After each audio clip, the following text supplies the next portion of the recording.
Hey my good friends, Sam Haymart with TestDrivenTV. In our garage today is our long-term test 2022 Ford Maverick Hybrid. And finally, after a 2.5 month wait on back order, came in our all-weather tray style floor mats for the vehicle. So we're going to do an unboxing and then we're going to install them right here on video and sort of show you how they fit. And then I'm going to tell you what I really think. First one out of the box is one of the rear mats, and that's going to go on one of the two sides back in the back. And then this is another one. And then this has a part that goes over the transmission tunnel. So we'll set that aside. Looks like we've got some instructions here. Good. And then the mats for the front. This is clearly for the driver's side. It's got the Maverick logo right there. And then this, the passenger side with the logo right there. First blush is that the material quality seems to be pretty good. It's a rubberized plastic. They have a good heavy feel, and the design of these looks to be very OEM. It has a mimic of the grille design, sort of a Ford thing right there in it. And it looks like it's going to fit. It looks like it was definitely designed to fit. So the question becomes now is, how good does it fit? Let's find out. First one to go in is going to be the center. And as it states in the instructions, this slides down tight underneath the seat. And that fits tight over the tunnel. Well, first thing I'm noticing is that these things fit like they were designed to fit here.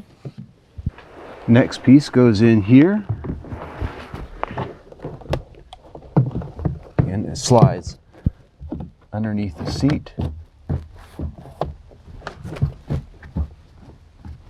And that does fit nice and snug. Very nice. All right. And this little tab that goes over the center goes underneath that second one that I put in.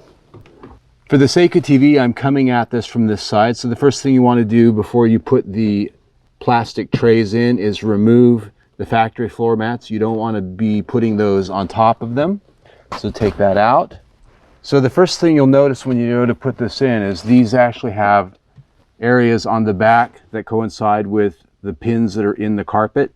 These don't actually snap into those pins, but as you can see, once it's laid down, this fits tight down onto the floor, and it's not going to be moving like a floor mat would. The driver's side is very similar to the passenger side, with the exception of you have two pins to remove in pulling up the old mat. Now, pulling that out, again, you don't want to have your new mat over the top of the factory carpet mat. To put this mat in, work it up underneath the pedals and situate it such that the indentations fit tightly over here, up underneath the pedals. Now, unlike the passenger side mat, this does utilize the factory pins because you do not want these things moving around and sliding up under your pedals, preventing you from being able to fully utilize the brakes. That's a big legal thing for these car companies now. So I've got that snapped in place. Down it goes. There you go. It's that simple. I'm pretty impressed with this particular product. Now, they retail for about 180 bucks on the Ford Accessories website. In my case, they were back ordered for 2.5 months, as I mentioned at the outset. I finally got them, so I can take those carpeted mats and throw them away. I'm not really going to throw them away, but I prefer these because they're going to protect my floor for a much better, longer time than will those carpeted mats. That said, there are a lot of options here. You can get WeatherTech, you can get Rough Country. There's a couple other brands out there that Amazon, eBay are going to be able to show you, and some are higher, some are lower. I got these mainly because Ford gave me reward points when I purchased my vehicle, and I had to spend them somewhere. So I went to the Ford dealership 2.5 months ago. As I mentioned, it's just the world we live in today, folks. Now, if you like Maverick content, we have a lot of it right there. We have a complete playlist with test drives, technical how-to, and there's going to be a lot more coming. So I recommend you subscribe to our YouTube channel right there. Either way, stay tuned.